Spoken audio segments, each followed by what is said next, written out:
Samsung has announced that it has released a software update for its Gear IconX earbuds. The update brings some new features and new ways to customize your listening experience. The software update has now been released for the IconX, and you can see some details on what is included in the update below.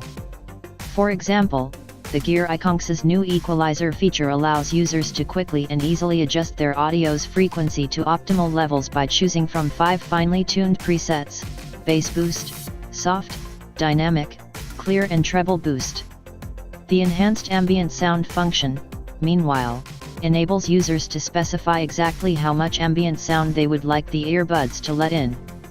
This makes it easier for users to pay attention to sounds around them, which makes the function especially useful when running or cycling outdoors. When indoors, users may activate the earbud's new voice focus function, which amplifies the voices of those in their surroundings.